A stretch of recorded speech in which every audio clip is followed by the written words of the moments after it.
세상이 너희를 미워하면 조건절입니다. 이 세상은 뭘까? 코스모스라는 이 세상은 당시 로마 세계를 지배하던 헬라 사상에 있어서 조화로운 곳입니다. 세상은 조화로운 곳이고 신의 개념으로 숭배되는 곳이 세상이었습니다.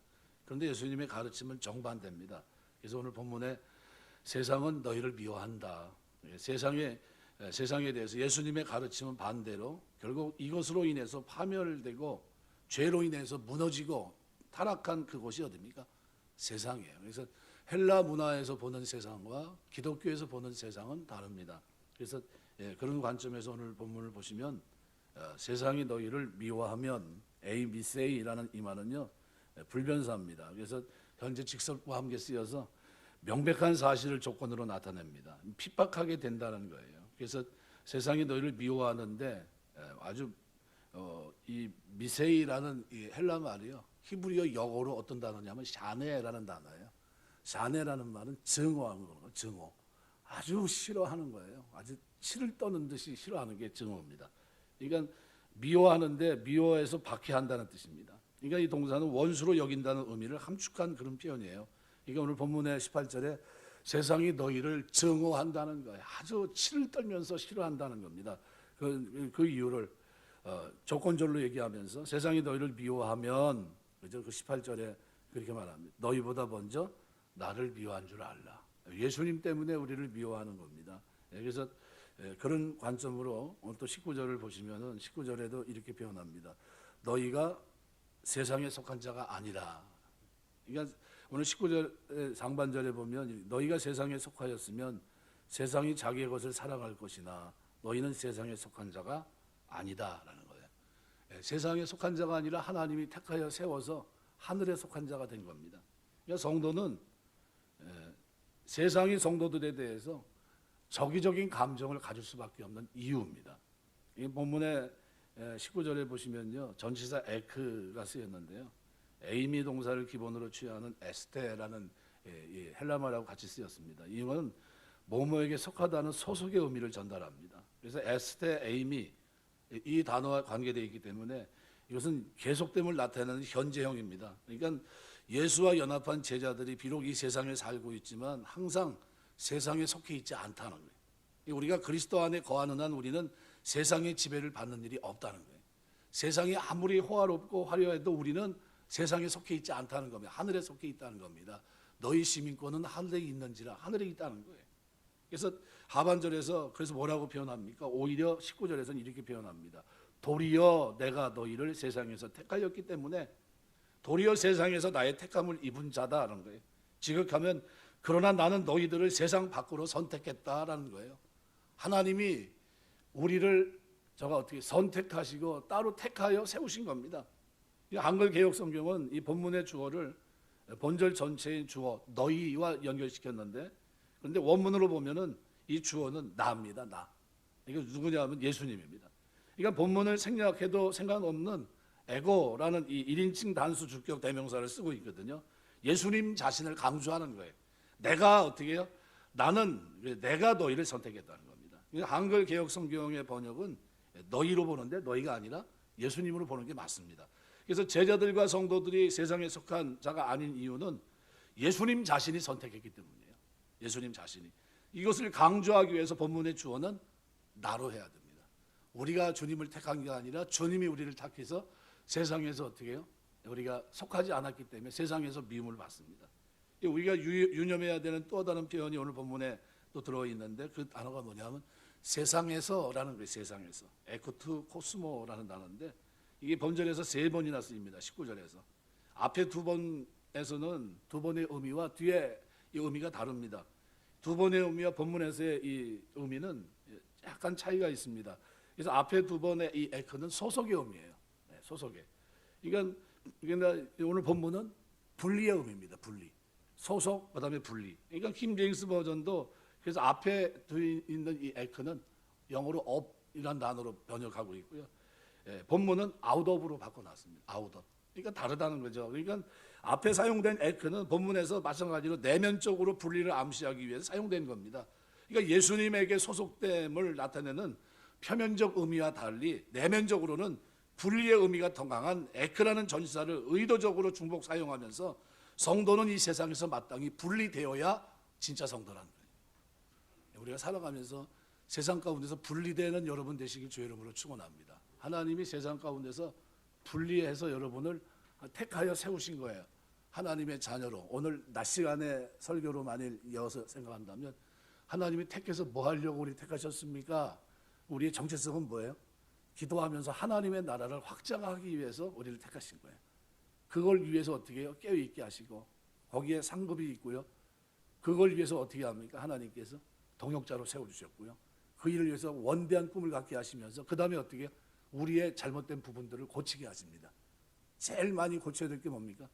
우리 삶의 전체 틀이에요. 틀. 사람이 이렇게 딱 보면 저 사람은 틀이 좋아 이렇게 얘기하면 틀이 뭡니까? 볼 때도 옷 매무새도 괜찮고 살아가는 모양도 괜찮고 그렇습니다. 근데 예수 믿는 사람들은 어떤 틀이요? 옷은 그냥 남루하게 입는다 할지라도요. 어떤 틀이 있어야 됩니까? 거룩한 틀, 경건의 틀, 정직한 삶의 틀, 성실한 틀 이런 것들이 딱 잡혀 있어야 됩니다. 저 사람 예수 믿는 사람이구나. 인정이 돼야 돼요. 그래서 그런 모습을 가지고 어떻게 해요? 변화된 그 삶의 구조를 가지고 외인들과 함께 동행하는 겁니다. 동행한 그들과 같이 살아가면서 어떻게 해요? 바뀌었는데 뭐까지 바뀌었어요? 인간이 바꿀 때 가장 힘든 게 뭡니까? 언어예요. 언어를 보면 그 사람이 어떤 사람인지 아는 겁니다. 근데 이 언어까지 바꾼 사람이 누굽니까? 예수님. 예수님의 제자들이에요. 성도들입니다. 뭐 때문에 바꿨어요? 이 땅에서 성공하려고 바꾼 겁니까? 그게 아니에요. 누구 때문에요? 주님께서 나를 택하여 따로 불러서 세웠기 때문에 하나님의 뜻을 이루기 위해서 내가 내 몸을 복종시키면서 깨어있고 상받는 자로서 이 땅에서 어떻게 해요? 이렇게 행실도 외인을 만날 때 틀을 가지고 만나고 그러면서도 어떻게 해요? 세월을 아껴가면서 그들을 마치 어떻게 해요? 낚시하듯이 나에게 주어진 기회를 놓치지 않고 그들을 하나하나를 어떻게 해요? 그리스도 안에서 구속받은 하나님의 자녀로 만들기 위해서 기회를 놓치지 않고 그렇게 살아내는 사람들, 이게 그리스도인입니다. 그럼 저와 여러분의 삶의 틀은 그래서 세상에서는 어때요? 미움을 받아요. 이건 오늘 본문에서도 그래서 아주 강조적으로 이렇게 표현하고 있습니다. 그래서 20절은 이렇게 표현해요. 내가 너희에게 종이 주인보다 더 크지 못하다는 말을 기억하라. 그러니까 기억하라는 건데 상반절에 강조되는 이 단어가 기억하라입니다. 그러니까 예수님께서 명령하신 기억할 내용은 요한복음 13장 16절에 보시면은 종이 상전보다 크지 못하고 이거와 유사한 종이 주인보다 더 크지 못하다라는 그런 말씀이거든요. 당시 사람들에게는 이것이 익히 알려진 격언입니다. 마태복음 10장 24절 잘 알려진 격언이기 때문에 누구든지 쓸 수 있는 그런 말입니다. 그런데 앞서 그 요한복음 13장 16절에서는 섬김의 문맥에서 이 단어를 썼지만 오늘 본문에서는 제자들이 받게 될 핍박과 필연적인 것임을 예언하는 동시에 그들에게 임하게 될 핍박이 예수님이 세상으로부터 당했던 핍박보다는 크지 않을 것이라는 암시에서 그런 문맥에서 쓴 겁니다. 그래서 우리가 받는 핍박은 예수님이 당한 그 핍박처럼 그런 핍박이 아니라는 거예요. 그런 핍박은 우리가 견딜 수 있습니까? 못 견딥니다. 못 견뎌요. 이겨낼 수가 없어요. 순교가 누가 말 맞다나 순교하면 되지. 천만의 말씀이에요. 저도 자신 없어요. 순교에 대해서. 무슨 얘기냐면요. 하나님이 은혜 주셔야 되는 겁니다. 우리 제가 전에도 잠깐 설교하면서 말씀드렸지만요. 그렇게 일제 신사 참배 거기에서 한국교회가 자유로웠습니까? 전체가 대동단결해가지고 신사 참배 거부했습니까? 천만에요.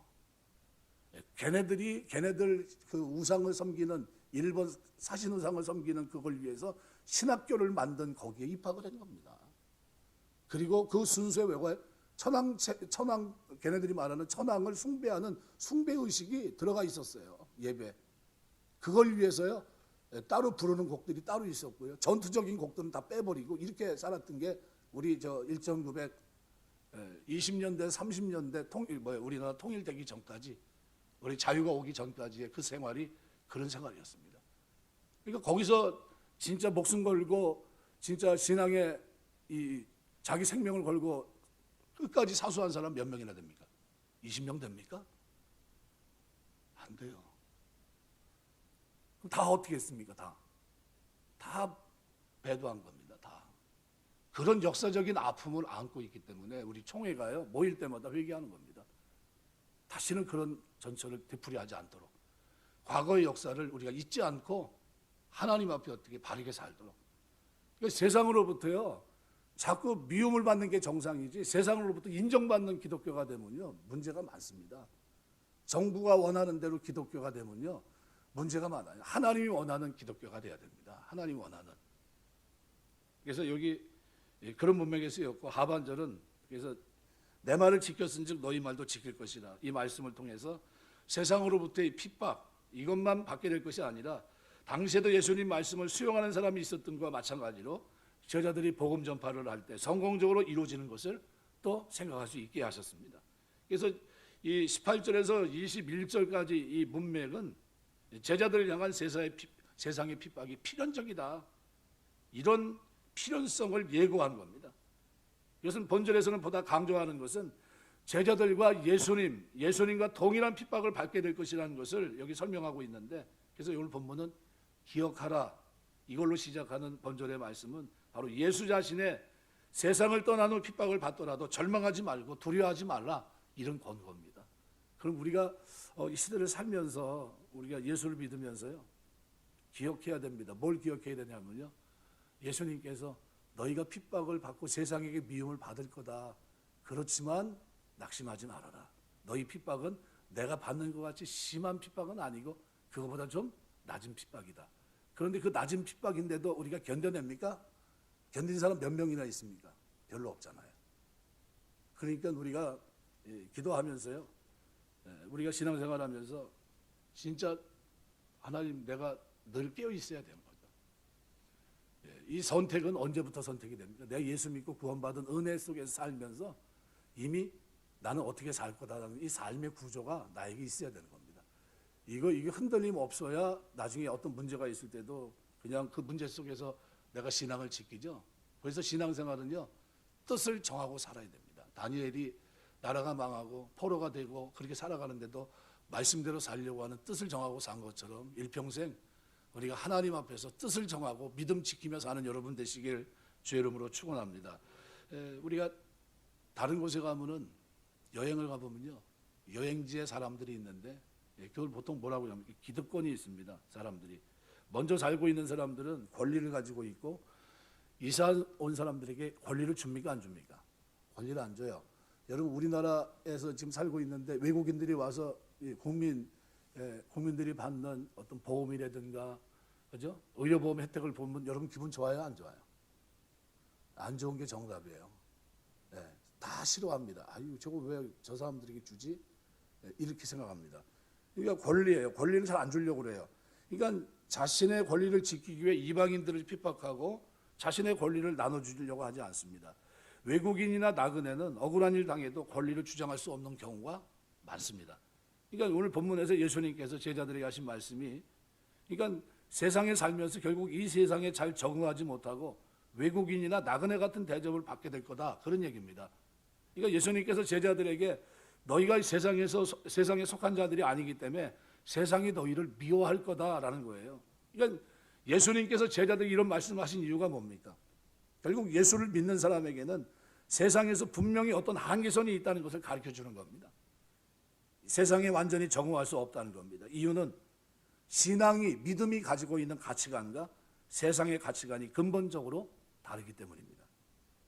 세상의 속성은 어떻습니까? 세상의 속성은 사람들이 영접한 사회에는 반드시 어떤 정신 그리고 세속적인 가치관이 있습니다. 오늘 18절 19절이 바로 그런 내용인데요. 세상은 세상 나름대로의 가치관이 있어요. 그러니까 예수님은 세상이 제자들을 미워할 거라고 말씀합니다. 미워한다는 말은 어떤 가치 판단을 가지고 있다는 뜻이에요. 그래서 함께할 수 없다는 겁니다. 그들을 수용하고 인정해 줄 수 없다는 겁니다. 외국인과 나그네가 얘기하고 있는 그리스도 안에서 삶을 받아들이려고 하지 않아요. 사람이 살고 있는 세상은 정신을 갖고 있는 겁니다. 한 사람 한 사람 모두 다 판단해도 그 사회에 유익한 사람, 손해를 끼치는 사람인지를 구분해냅니다. 여기 미워한다는 것은 어떤 사람에 대해서 쓸모없거나 손해를 끼친다고 생각해서 받아들이지 않는 거예요. 저 사람을 받아들이게 되면 우리의 기존 문화가 다 무너져. 그럼 어떻게 해요? 받아들이지 않습니다. 사람들이 그냥 모여 사는 게 아닙니다. 뭔가 생각이 맞고 뜻이 통하기 때문에 함께 삽니다. 그런데 그 생각과 뜻이 그 사회의 가치관이고 정신인데, 한국 사회에서 발을 붙이고 살려면 한국 사람들이 가지고 있는 가치관, 생각이 어느 정도 일치해야 돼요. 어떤 사회든지 욕망이 있습니다. 그 욕망이 뭡니까? 자기의 이익을 지키고 싶은 욕망입니다. 그래서 누구든지 자신들을 유익하게 하는 사람은 좋아하지만 자신들의 이익을 파괴하려고 하면요, 적대시할 수밖에 없어요. 그뿐만이 아닙니다. 그들을 크게 유익하게 한 사람은 칭송하고 그에게 영광을 돌리지만, 그래도 사람들은 할 수 있는 한 그에게 충실하게 하지만 그래야 사회에서 따돌림을 당하지 않죠. 근데 사람에게 가장 필요한 욕구, 안정되고 싶은 욕구, 자아를 성취하고 싶은 욕구, 이것이 있는데 그것은 다 그가 속한 사회가 주는 겁니다. 그 사회에서 그걸 필요를 다 채워줘요. 사회는 힘을 가지고 있고 모든 사람들을 통제합니다. 그러나 그 사회가 가진 가치관과 충돌을 일으키고 그 사회가 요구하는 것을 잘 따르지 않는 사람은 이상한 사람으로 취급하게 되고 결국은 그의 모든 것을 인정하지 않습니다. 그럼 예수님이 하신 일이 뭡니까? 예수님께서 제자들에게 세상이 너희를 미워하면 너희보다 먼저 나를 미워한 줄 알라. 예수님께서 세상에 오셔서 어떤 일을 하셨습니까? 바로 세상에 오셔서 한 일이 이 세상 가치관과 충돌이 되었기 때문에 세상은 예수님을 먼저 미워합니다. 예수님이 행한 일이 뭡니까? 세상에 있는 모든 것이 이 세상 사람들의 것이 아니라 하나님의 것이라는 거예요. 개인이나 사회 권리를 일체 인정하지 않습니다. 예수님이 가르친 것이 크게는 두 가지예요. 첫 번째는 하나님이 모든 것의 주인이시고, 두 번째는 그들은 그 앞에서 모두 하나의 작은 티끌에 불과하다는 거예요. 예수님께서는 유대인들에게 하나님 말씀대로 살라고 하십니다. 근데 유대인들은 거부해요. 예수님 말씀이 틀렸기 때문이 아니라 단지 자기들이 가지고 있는 이익, 기득권하고 충돌됐기 때문입니다. 예수님께서는 우리에게 하나님께 완전히 복종할 것을 요구합니다. 바로 이것이 하나님과 아들의 약속입니다. 하나님께서 인간을 만드신 목적이기도 합니다. 완전히 하나님 뜻대로 행하는 자가 되어야 됩니다. 이렇게 행하는 자에게 하나님은 영생을 주시겠다고 말씀합니다. 하나님께서 우리에게 원하시는 것은 일주일에 한 번 정도 예배 드리는 게 아니에요. 나머지는 자기 멋대로 살고, 이게 아닙니다. 주의 뜻에 완전히 복종하는, 그가 왕이고 우리는 그의 백성으로 사는 겁니다. 내 것은 하나도 없어요. 단지 하나님의 것이고 말씀 앞에서 개인의 존재도 없고요, 사회의 존재도 없어요. 그러니까 세상은 예수님 가르침을 거부하고 그를 미워합니다. 왜요? 다 하나님 거니까. 아마 이 세상은 하나님이 세상의 주인 되는 것을 원치 않습니다. 단지 자기들이 계속 주인 노릇하기를 원하고 자기 욕구대로, 자기 정욕대로 자기의 삶을 살기 원합니다. 충돌이 일어납니까? 아니요. 일어날 수밖에 없어요. 그럼 예수 믿는 사람들은 누굽니까? 예수님이 말하는 말씀을 따라가는 사람들이에요. 예수님의 가르침을 쫓는 사람입니다. 하나님께서 세상의 모든 것을 만드셨기 때문에 하나님께서 이 모든 것의 주인인 것을 믿습니다. 단지 그의 피조물이고 하나님께서 맡기신 것을 관리하는 청지기에 불과하다는 것을 압니다. 이런 사고방식이 세상과 충돌을 일으켜요. 그래서 오늘 19절 말씀에 그래서 충돌이 일어날 수밖에 없어요. 너희가 세상에 속하였으면 세상이 자기 것을 사랑할 것이나 너희는 세상에 속한 자가 아니요 도리어 내가 너희를 세상에서 택하였기 때문에 세상이 너희를 미워하느니라. 아주 증오하는 정도입니다. 그러니까 세상은 자기에 속한 자를 알고 있어요. 저가 우리 편인지 아닌지 안다는 거예요.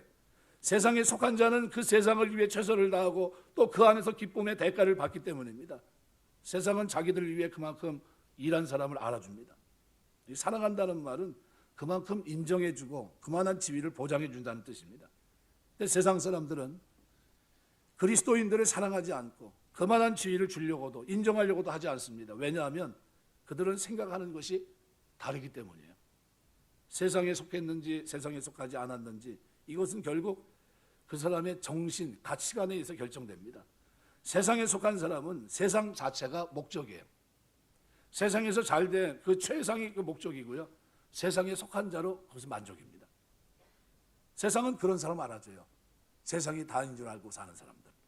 근데 그리스도인은요, 세상에 살면서도 세상을 위해 살지 않습니다. 세상을 위해서 하는 일은 최소한에 불과하고요. 세상과 상관없이 뭐에 대해서 합니까?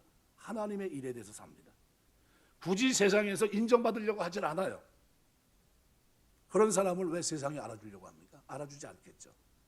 그래서 여기서 우리가 유심히 좀 생각해 봐야 되는 건요, 첫 번째는 그리스도인들이 사는 최선의 목적은 세상에서 인정되고 안정되고 또 세상에서 자신을 성취하는 것이 아니라는 사실입니다. 다른 목적을 위해 그리스도인들은 존재합니다. 살아갑니다. 그게 뭐냐? 바로 피조물로서 하나님께 복종하며 사는 그 자체가 삶의 목적입니다. 그러니까 하나님께 복종하고 하나님 뜻대로 사는 하루하루의 삶 자체가 그리스도인의 삶의 목적이에요. 사람들은 다 목적이 있습니다. 고시 합격해서 판사가 되고 그게 목적이에요. 정신이 되고 대권을 잡고 다 목적입니다. 그러니까 진정한 그리스도인들은 공부도 정치도 물론 잘해야 되겠지만 어떤 지혜를 이루고 어떤 일을 성취하는 것이 목적이 아니라 하루하루를 하나님의 뜻에 순종하며 사는 것, 그게 그의 목적이에요. 그래서 세상은 이런 사람들을 보면 받아들이지 않습니다. 자기들이 한평생 피땀 흘려 쌓아 올린 이것을 이 사람들은 그것을 뭐처럼 여깁니까? 배설물처럼 여겨요. 존경하지 않습니다. 다른 사람들은 굽실거리는데 이 그리스도인들은 그러질 않아요. 왜 그렇습니까? 그래서 이들을 미워하는 거예요. 다른 가치관을 갖고 있으니까, 다른 세계관을 가지고 있으니까요. 우리가 참된 그리스도인이라면 우리의 목적은 하루하루 날마다의 삶 속에 매 순간 하나님의 뜻에 복종하는 이 삶에 우리가 꽂혀 있습니다. 우리 마음, 뜻이 완전히 하나님께 일치되는 거예요. 하나님이야말로 이 모든 세상의 주인이시고 이 모든 세상을 판단하실 분이기 때문입니다. 우리는 이 세상에 삽니다. 그러나 이 세상에 사는 목적은 다른 사람들처럼 세상에서 인정받는 게 목적이 아니에요. 그걸 통해서 하나님의 일을 하기 위함입니다. 세상에서 많은 것을 차지하는 것이 아닙니다. 어떻게 하면 하나님의 사랑과 인자하심이 나를 통해 이 세상에 더 많이 전달돼서 하나님을 알게 하는가, 여기에 우리 삶의 목적이 있는 겁니다. 우리가 이 땅에 사는 동안 하나님의 사랑과 자비의 통로가 되시길 주의 이름으로 축원합니다. 두 번째로 믿는 사람은요, 세상에서 최선을 다해야 됩니다. 결국 믿는 사람들은요, 이 세상에서 살아야 되는데 세상이 요구하는 교육과 직장생활, 일체 모든 걸 다 해야 됩니다. 세상의 요구에 대해서 충실해야 됩니다. 그렇지 않으면 세상에서 배겨낼 수가 없어요. 낙오자가 됩니다. 우리는 두 가지 과정을 통해 세상에 존재하는데, 원래 우리는 세상 사람이었는데 이 세상에서 하나님을 택함을 받았다는 의미입니다. 그래서 우리는 세상에 속한 사람이 아닙니다. 소속이 하나님이에요. 하나님께 속했습니다. 하나님은 우리를 현재 있는 이곳으로 파견했습니다. 이게 우리는 뭐하는 거예요? 파견 근무하는 거예요. 파견 근무. 똑같은 가정, 똑같은 직장에서 일하는데 우리 신분과 소속은 하늘에 속해 있어요. 그러니까 우리 인생 전체가 뭡니까? 파견 근무자들이에요. 파견 근무하는 사람은 항상 두 소속의 필요를 다 채워줘야 됩니다. 두 소속. 누구요? 하늘의 소속, 그리고 땅의 소속. 가장 중요한 것은 어디에 있습니까? 하늘의 소속이에요. 하늘의 뜻, 하나님의 뜻입니다. 하나님의 뜻대로 행하는 것이 본질이에요. 파견자라는 것, 나그네로 사는데 그냥 나그네가 아니에요. 하나님과 동행하는 나그네예요. 세상에서 모범적으로 살아야 됩니다. 세상의 요구를 만족시켜주지 않으면서 이 세상을 거룩하게 살아내요. 그러니까 세상이 견딜 수가 없는 겁니다. 왜요? 죄를 짓고 흥청망청 살아야 되는데 그게 아니에요. 도우면서 사랑하며 자비를 베푸며 살고 있거든요. 이게 자기들 죄 짓는 사람들이 원하는 구조가 아니에요. 그러니까 오해가 생기고 마찰이 생기고 파견 근무 목적을 우리가 이행할 수 없게 합니다. 주님은 우리가 아무리 최선을 다한다 할지라도 결국 세상과의 갈등은 변할 수 없을 것이라고 말씀합니다. 세상이 미워한다니 근본적으로. 왜요? 하나님이 택하여 세우셨기 때문에. 지향하는 바가 다릅니다. 우리는 하나님의 뜻을 거스러 살면서 세상의 욕구를 채워줄 수는 없습니다. 세상이 요구하는 것이 하나님의 뜻을 거스를 때는 세상의 요구를 거절할 수밖에 없습니다. 왜냐하면 하나님은 영원하신 분이기 때문에. 하나님 더 높으시기 때문이죠. 세 번째로 결국 우리는 이 세상에서 완전히 인정받을 수 없다는 겁니다. 하나님의 인정이 중요해요. 세상이 미워한다는 것은 결국 우리가 세상에서 완전한 권리를 얻지 못하고 책임만 지고 살게 된다는 것을 의미하는 겁니다. 세상에서 어느 정도 소외될 수밖에 없습니다. 외국 근로자들처럼 억울한 취급을 당할 때가 많습니다. 요즘 코로나 때문에 진짜 억울함을 많이 경험하죠. 누가요? 한국 교회가. 얼마나 억울합니까? 아니 다른 데는 왜 괜찮은데 왜 교회만 이렇게 하죠? 라는 거죠. 이 질문을 모르나요? 다 합니다. 상식적으로 납득이 되거든요. 그런데도 어떻게 해요? 질본에서는 끊임없이 뭐만 일어나면 교회를 가지고 빗대 얘기합니다. 아니 교회가 70% 정도 우리나라 구제 사업의 70%를 감당하는데 그 교회를 가지고 계속 어떻게 해요? 못 죽여서 안달이에요. 예배도 자유롭게 못하고 성가대도 못하게 하고 밥도 못 먹게 하고 도대체 자유가 없어요. 여기를 왜 그럽니까? 미움을 받는 거예요. 하나님 우리 주님이 말씀하신 그대로. 왜 그래요? 소속이 다르기 때문에. 소속이 저 사람들은 다 뭐예요? 하늘에 속한 사람이고 우린 땅에 속했기 때문이라는 겁니다. 그러니까 나의 소속이 하나님께 있고 하나님의 이름이 생명책에 기록되어 있는 것을 보여줍니다. 그래서 우리는 이 땅에서 억울해요. 억울해도요, 억울한 것 자체가 은혜인 줄 믿습니다. 그래서 그 길을 걸어가면서도요, 묵묵히 걸어가야 돼요. 우리처럼 신앙의 자유가 있는 세상에서는 믿는 자라고 해서 위축될 필요는 전혀 없다고 생각이 됩니다. 그리스도인들이 더 적극적으로 세상에 뛰어들어 여러 부분에서 좋은 일들을 많이 해야 됩니다. 왜요? 우리는 하나님의 사랑과 자비를 증거하며 살 사람들입니다. 우리가 알아야 될 것은 오히려 이런 세상이 더 어려울 수 있다는 사실입니다. 겉으로 나타나는 핍박, 박해는 없지만 사람의 외적인 성취를 보고 평가하는 가치관은 더 큰 부담이 될 수 있습니다. 핍박이 있는 곳보다 더 이 자유의 세상에서 바른 신앙으로 사는 것은 진짜 배가 어려워요. 더 힘든 겁니다. 우리가 가장 어려운 시대에서 신앙생활을 하고 있는 겁니다. 그렇지만 하나님은 어떻게 해요? 여전히 우리가 어디에 하늘에 속해 있다는 것을 잊지 말라는 거죠. 그래서 우리가 제일 조심해야 될 것은 교회가 변질될 것을 조심해야 됩니다. 교회 자체도 무너지는 거죠. 교회는 세상에 속한 사람들의 구성원이 됩니다. 세상의 모든 사람들이 여기 들어와서 구성원이 되는데, 그래서 두려운 것이 뭐냐면 한 사람 한 사람이 분명히 거듭나서 교회에 포함되지 않으면 교회가 세상과 똑같아져요. 지금 세상 사람들이 하는 말이 뭡니까? 아니 교회 다니는 사람하고 우리하고 다른 게 뭐가 있어? 똑같은데. 이 말이 나온 지 꽤 됩니다. 무슨 얘기입니까? 별반 차이가, 뭐가 차이가 없다는 거예요? 저 사람 미움받을 이유가 없어. 가치관이나 생각하는 거나 우리가 비슷해. 똑같아. 이렇게 얘기하고 있어요. 그게 정답입니까? 아니요. 잘못 살아가고 있는 거예요. 저 사람들은 달라. 얘기가 누구 입에서 나와야 됩니까? 예수 안 믿는 사람 입에서 나와야 되는데 저 사람들 우리가 똑같아. 이 말이 나오고 있다는 거죠. 세상의 경영학적인 방법으로 교회를 운영하면요, 교회 운영이 잘 될지 모릅니다. 그런데 그들의 신앙이 도매금으로 넘어가고 결국은 어떻게 무너집니다. 교회가 죄인이 회개하고 새 사람 되는 곳이 교회가 돼야 되는데 그것이 아니라 세상에서 성공한 것을 끌고 들어와서 존경과 인정을 받는 곳으로 변질돼 버리면요, 그러면 교회 문 닫아야 되는 겁니다. 세상적인 방법이 좋지 않느냐? 무서운 방식이에요. 그러면 안 된다는 겁니다. 그런 가운데 교회는 교회의 중요한 원리를 잃어버리고 자본주의 사고방식에 점령당하게 되어 있습니다. 그러면 교회 자체가 하나님의 뜻에 불순종하게 되고요, 교회 안에 미움과 박해가 일어나게 됩니다. 세상이 주는 핍박, 박해보다 더 비열하고 더 비극적인 박해가 교회 안에서의 일입니다. 왜냐하면 이미 하나님께서 건전한 판단력까지 거둬가시기 때문이에요. 그래서 신앙은요, 딱 한마디로 신앙은 하나님이 나의 주인 되심을 인정하는 겁니다. 이 고백 속에서 모든 것이 시작됩니다. 모든 것이 하나님의 것입니다. 우리는 하나님의 뜻에 온전히 복종하면서 영원한 생명을 얻습니다. 이 세상에 우리는 파견된 사람들이에요. 말씀 맺겠습니다. 우리는 세상에서 높아지고 안정된 생활하고 자아를 성취하기 위해 존재하는 사람이 아닙니다. 우리는 파견 근무자들이에요.